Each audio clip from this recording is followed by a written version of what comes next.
Hi, this is Mark Kemper with EMS. In this video we're going to demonstrate the SURPHASER 3D scanner. The SURPHASER is a long-range scanner meant to scan really anything from about car size up to a building. It'll scan up to about 200 feet away. It's great for, like I said, cars, automobiles, military vehicles, yachts, ships, buildings, airplanes, really anything large. It's just the fastest, most efficient way to scan. And what's great about this is the highest resolution, highest accuracy long-range scanner on the market. So it provides just the best data available. In fact, it'll scan up to 1 million points per second while scanning. So the files get large, but you get a lot of good data from that. Also, you can scan in direct sunlight with this. And the way this works is it's what's called a hemispherical scanner. What that means is the whole unit itself rotates on the tripod along with this unit here, which has a mirror in it. And then what's housed in the sides of the unit are the laser device itself and the sensors and cameras that pick it up. And basically what happens is a laser beam is shot straight out of this lens and is returned back, and the cameras pick that up directly. So unlike scanners that require triangulation where the cameras and the laser source are at different locations, this comes and goes back to the same place. So it allows it to very quickly scan. Hemispherical means, again, it's going to do 360 degrees by 270. So when we scan, we can literally get the entire room, the ceiling, the walls, the floor, everything except a small area around the bottom of the unit, and that's just because, obviously, the base of it here. So let me get it started, and I'll talk more about it. And what I'm going to do is go to what we call preview mode. What that does is it's going to take a quick preview of the room and then allow us to pick the area we actually want to scan. So it's really going to do kind of a quick scan. You can see that it's spinning. The laser light has come on, and it's going to do a quick scan of the room so you can see how it moves, and we'll go from there. Once that's done, I'll get a view on my screen, and then we can box in the area we want to scan. And you can even pick multiple areas if you'd like. So it's done, and it really only needs to go 180 degrees because obviously it's going spinning in the other direction as well. So doing this quick preview is the best way to do it. You can tell it just go from this degree to this degree, but again, you're going to get the ceilings, wall, and everything. And let's say in this demo we just want to get some stuff on the back wall here. We'll do that. So what we do is we get this this preview, and again, you can see the ceiling. You can see me standing there, and you can see the entire room. And what I'm going to do is I'm just going to box in an area that I want to scan, and I'm going to hit the scan button, and now it's going to go back and it's going to go at a slower pace and scan again and pick up that data. Okay, so a couple other things while it's scanning. It's pretty lightweight, weighs about 25 pounds. You can get a small case for it, so you can basically take it on an airplane. It'll fit in the overhead. Really, anybody can operate it. Doesn't necessarily require an engineer. A junior level person can pretty much set this thing up and at least collect the data. Now, it is a line of sight scanner like most scanners are. Basically what that means is what it sees it can scan. So when we're doing a large object, let's take a military vehicle for example, we would set up and scan all the way around the vehicle.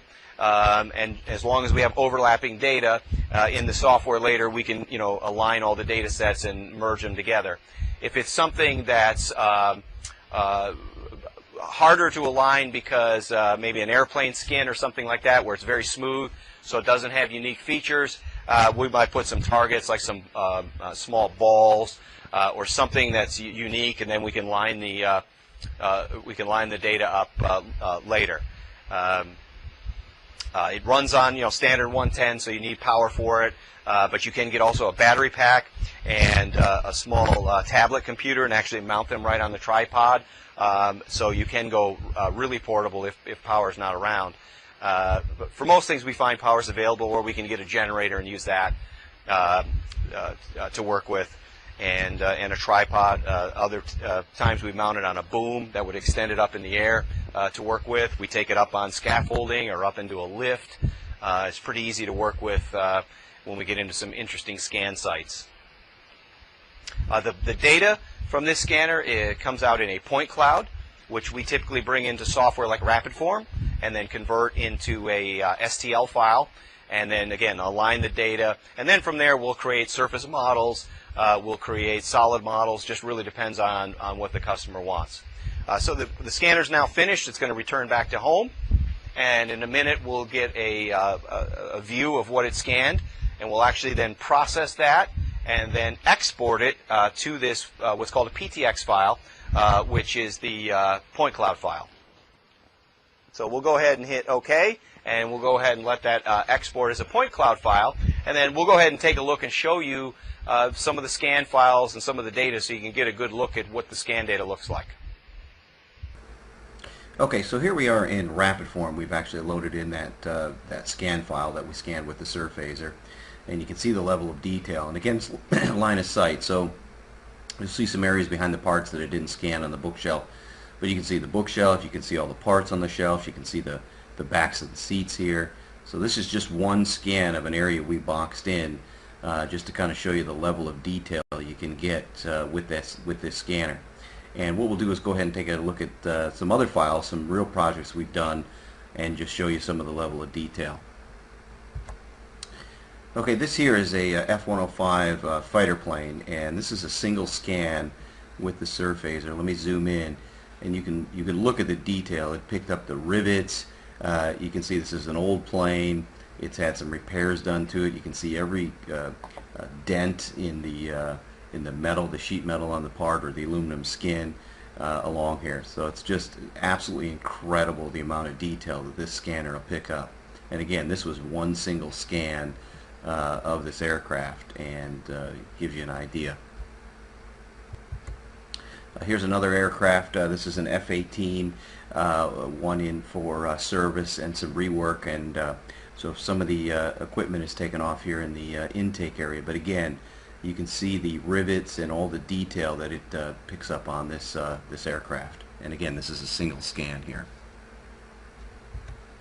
This here is a single scan of a big transformer. This thing's actually about 20 feet tall, but again, if you look closely, you can see nuts and bolts and rivets and piping and everything else that the scanner picked up. And this was just one corner of the transformer itself.